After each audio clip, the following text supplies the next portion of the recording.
more to prevent people, particularly African Americans, from voting than any other state. The congressional maps drawn by the Republican legislature and defended by Mr. Farr were so bad that even this very conservative Supreme Court struck them down. Farr defended North Carolina's restrictive ID law, which was passed only after the Republican state legislature requested race-specific data on voting practices so that they could tailor it to disenfranchise African Americans. That is despicable, absolutely despicable. And it's despicable after knocking out two African American women nominees to this district, which is 27% African American, that they now nominate somebody who has this kind of track record. Every senator, Democrat, Republican, conservative, liberal, should be disturbed that Mr. Farr has been involved, often directly, in multiple attempts to disenfranchise communities of color. Voting rights are sacred. They're at the root of the mighty oak we call American democracy. And if you begin to eat at those roots, that tree, that tall and mighty tree, could eventually fall. Generations of Americans have given their lives to extend the right to vote, to maintain the right to vote, that we should be a democracy. So this is not a Democratic or Republican issue.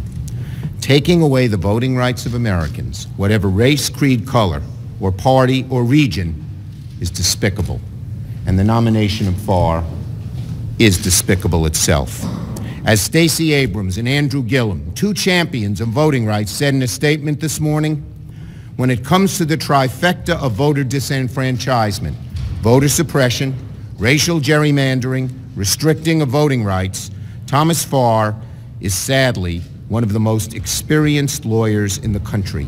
Farr's record of hostility and disregard for fundamental civil rights disqualifies him for a lifetime appointment that will allow him to codify his discriminatory ideology into law. What era are we living in when a man like this is elevated to the bench? So, we're asking our Republican colleagues to reject the nomination. Every single Democrat will vote no. We need 2 Republican votes. At this point, Senator Flake seems to be voting no, so we just need one more.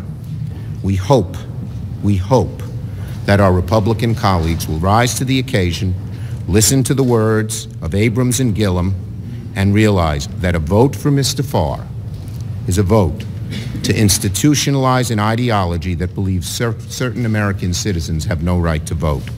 That is not America. Senator Feinstein. Thank you very much, Leader. The North Carolina seat that Tom Farr is being nominated to has been vacant now for 12 years. And that's because Republicans refuse to confirm anyone for the entire Obama administration. During his tenure, President Obama nominated 2 highly qualified African-American women to this seat, one who was originally recommended by Senator Byrd. However, Republicans used their blue slips to block these nominees and to hold open the seat for over a decade. Now, President Trump, as you know, has nominated Tom Farr. He's got a long history of opposition to voting rights. In fact, he has been a leader in suppression of African American voters in North Carolina. This began in the 80s and 90s when he was counsel for the Jesse Helms campaign. In 1990, Helms was in a tight race with the mayor of Charlotte. You may remember Harvey Gantt. And the campaign implemented a strategy to suppress and confuse who were African American voters. The Helms campaign and North Carolina GOP implemented a so-called ballot security program. This program included sending more than 120,000 postcards, almost exclusively to African American voters, saying they were required to live in the precinct in which they would vote for at least 30 days prior to the election. and they could be subjected to criminal prosecution if they did not. Specifically, the postcard said that providing false information was a federal crime, punishable by up to 5 years in jail. The information on the postcard was false and clearly designed to decrease turnout. In questions for the record in the committee, I asked Mr. Farr about this program. He replied that he did not provide counsel and was not aware of the postcards until they were sent. Press reports, though, have indicated that Mr. Farr was involved and engaged in the postcard strategy. In fact, former federal prosecutor Gerard Herbert, who worked on voting rights issues at the Justice Department, told reporters that Farr's statements were false. Since then, Mr. Farr has remained active in efforts to depress and dilute African American voting. In 2013, he defended North Carolina's congressional and legislative districts, which were redrawn after the 2010 census to reduce the power of African American voters. And in 2016, he defended North Carolina's restrictive voter ID law in federal court. Farr strongly denied that racial animus toward African Americans was the motivation for the gerrymandering and voter ID law. However, in both cases, the court disagreed. In fact, in striking down the voter ID law, the Fourth Circuit said that the law's requirements, and I quote, target African Americans with almost surgical precision, end quote. So there's good reason the Congressional Black Caucus, the Leadership Conference on Civil and Human Rights, dozens of other organizations, and all 49 Democrats are opposed to Mr. Farr's nomination. He does not belong on a federal court. Senator Leahy. Excuse me. Thank you, Dan. Thank you, Leader. You know, I have voted on more nominees, Republican and Democrat, than any member presently in the United States Senate. And I have voted for both Republican and Democratic nominees. I have a hard time remembering anybody in 44 years less qualified to be on the federal court than Thomas Farr. He's one of the most controversial nominees I've encountered in those decades. What he has done systematically in what has to be a complete bias, trying to dismantle the franchise for thousands of minority voters. He appears to have had a role in this brazen voter intimidation campaign that's already been described, saying they'd be prosecuted if they attempted to vote, which was a flat-out lie. But that says what this man is like. But he then misled Congress about his role in the suppression scheme. He told us under oath that he didn't know about it before it happened. Now we are told his sworn statements are false. We're told that by the Department of Justice. How can anybody possibly think this person should have a lifetime appointment to the federal court? Both the voting laws, the gerrymandering that he was involved in were struck down as unconstitutional. I think somebody who makes a career out of systematically attacking our constitutional right to vote simply does not belong in the federal court, especially when they lie about it under oath. I want to make sure that all of us have the right to vote. I want to make sure that my grandchildren, whether they're white or black, have a right to vote when they're old enough. I don't want somebody like this, somebody who will lie about it, to be able to determine how they could take away the right that I cherish and all of us who vote cherish. Thank you. Senator Booker.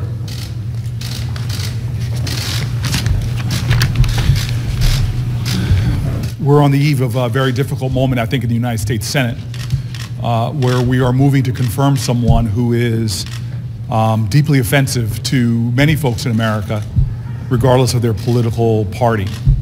We have common values in this country that bound us together. As much as people want to try to accentuate the differences between Republicans and Democrats, we do hold together to certain ideals. One of the most sacrosanct ideals that we hold is this ideal of the right to vote. Now, this wasn't always in our country. People from both parties, from all backgrounds, fought together to extend the right to vote to women in this country, to extend the right to vote to African Americans, from those who stood on the Edmund Pettus Bridge to Goodman, Cheney, and Schwerner, who died together for that right. And now we're on the eve of confirming someone whose career is stained with efforts to suppress the right to vote. It's something that should offend the consciousness of people who are in all parties, because it's offensive to the very ideals which we stand for: the right to vote, one person, one vote, equal justice under the law. As my colleagues have said very clearly, in 1984, Farr managed the so-called ballot security program for the election campaign of Senator Jesse Helms that targeted and attempted to suppress the votes of black North Carolinians. We know, again, as my colleagues have said, in 1990, Farr participated in a so-called ballot security meeting just days before the Helms campaign infamously sent tens of thousands of postcards targeting black North Carolinians, suggesting that they were not only ineligible to vote, but threatened criminal prosecution if they did. We know that he misled members of the Senate Judiciary Committee about that incident and expressed neither concern nor remorse for the ways in which he actively participated in undermining and suppressing the right to vote. And in 2016, of course, as was mentioned by my colleague, Mr. Farr lost one of his biggest cases defending North Carolina's notorious discriminating voter ID law. This is really a moment that, again, is going to test this body. This, again, is not about right or left. It's about right or wrong. There are so many judges that could serve in this position, conservative judges, judges with track records of upholding ideals consistent with the president's jurisprudence. Why this person?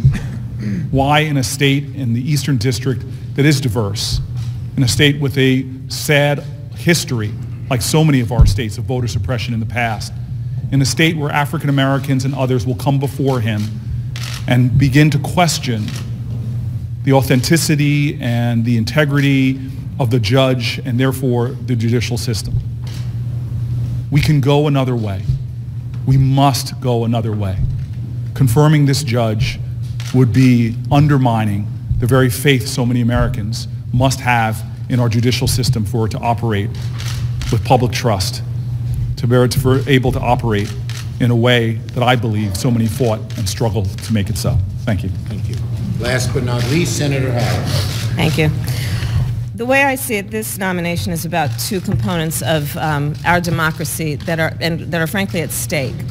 A key component of our democracy is that all people have equal access to the ballot, that their voices be heard, understanding their vote is their voice is their vote.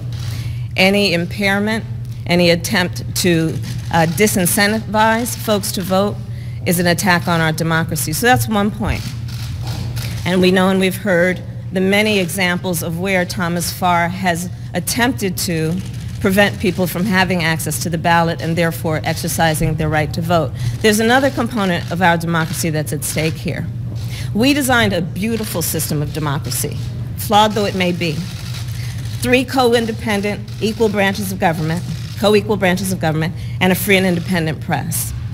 And we designed this democracy with the idea that there will be checks and balances whenever there are abuses in our system. There will be checks and balances. And so what do we have on the issue of voting in America today? We have the Supreme Court that gutted the Voting Rights Act with Shelby v. Holder, and which allowed and opened up then states, and there have been many, almost 24, that put in place discriminatory laws that have prevented or sought to prevent people from voting.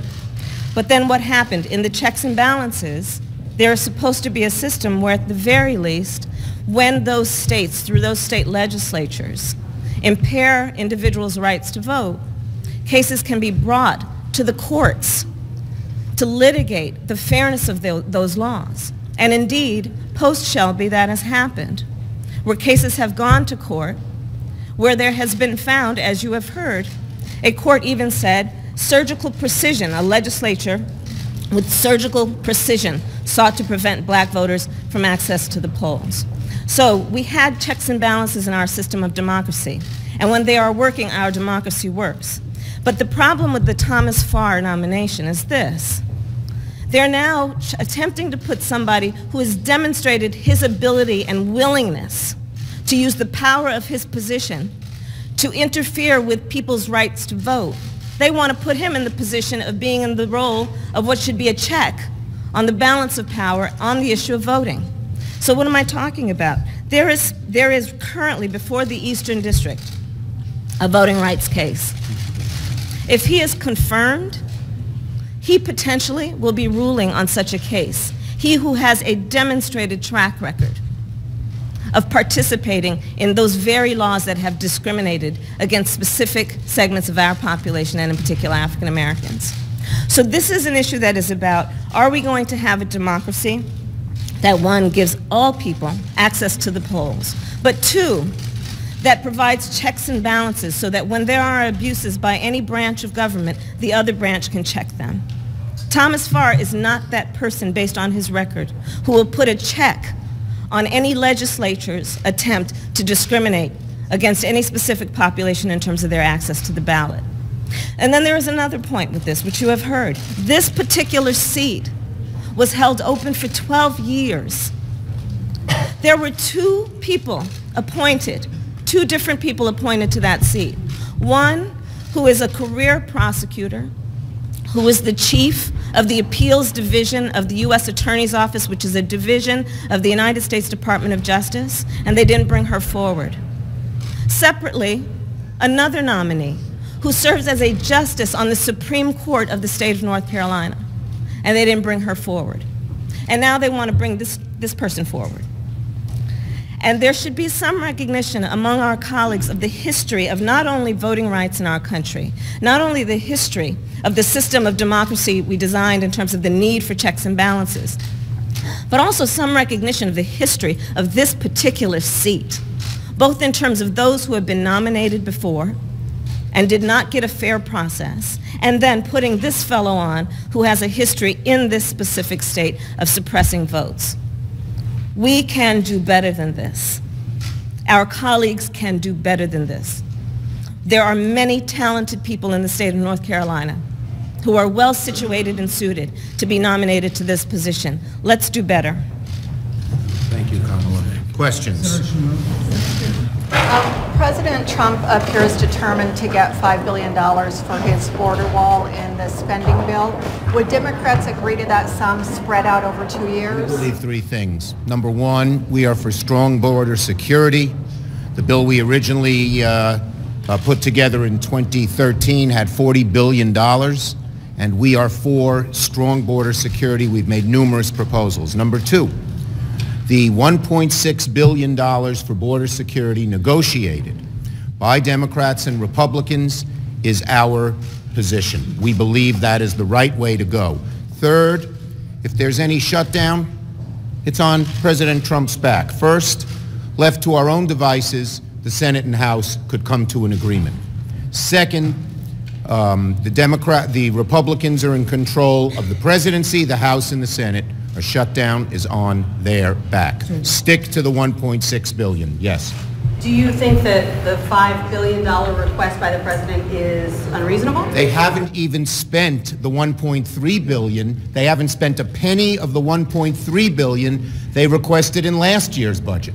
Senator, are you shutting the door to anything above $1.6 billion? This is our position. We're not negotiating in the press. This is our position.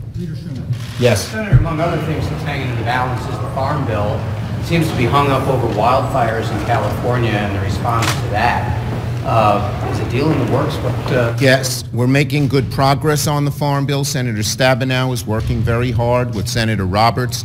The only things left are some forestry provisions, and we're making progress on that. We hope we can get a Farm Bill this year. And I might say, as one of the conferees on the Farm Bill, I think Senator Stabenow and Senator Roberts have carried the best tradition of the Senate They've worked closely together. They brought up reasonable things. If left to the Senate, it passed easily. Thank you, everybody.